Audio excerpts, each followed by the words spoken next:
داملای محترم، به سوال من جواب دهید. کسانی که نماز فرض است نمیخوانند، ختم قرآن کردن حقوق دارند؟ یعنی کسی که نماز نمیخواند لیکن در ختم هایی که ختم قرآن میکنیم، آیا در آنها اشتراک کردن اینها جایز است یا نه؟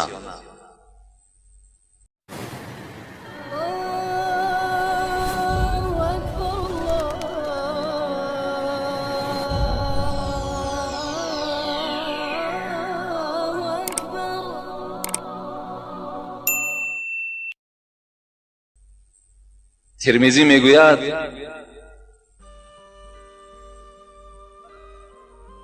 لا يرون شيئا من الاعمال تركه كفر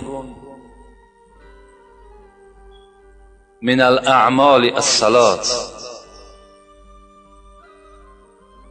لا يرون اصحاب النبی صلی الله علیه وسلم، صحابه پیغمبر خدا در ترک هیچ چیز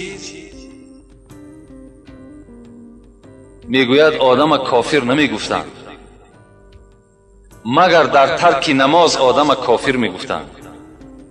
اصحاب پیغمبر خدا همگی اتفاق بر این بودند که کسی که اگر نماز نمیخواند او را حکم به کفر میدادند.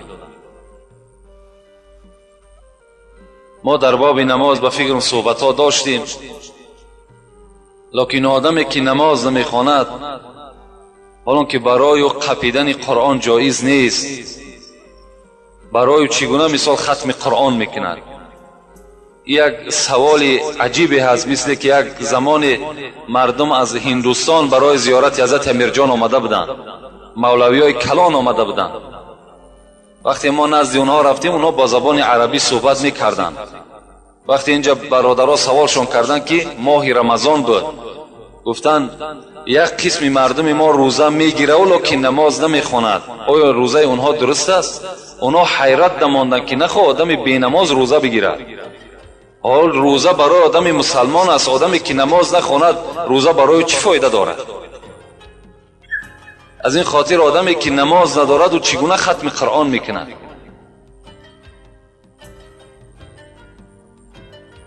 در پاره 29 از قرآن والله اعلم سوره قلم است، ما سلککم فی سقر قالوا لم نکو من المصلین.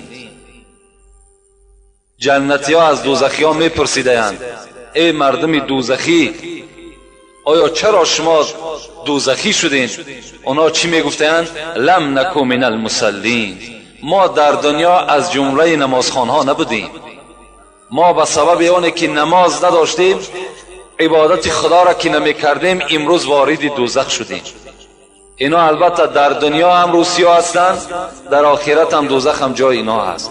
کسی که نماز نمی خواند، کسی نماز نمی خواند میگوید مسلمان هستم، مثل همونی هست که در تمام فحش و فحشا حاضر است، میگه دل من تازه است. برای آدم بی نماز هیچ حاجت نیست در ختم قرآن نشستن، بلکه حرکت کند که از دنیا با نماز بگذرد.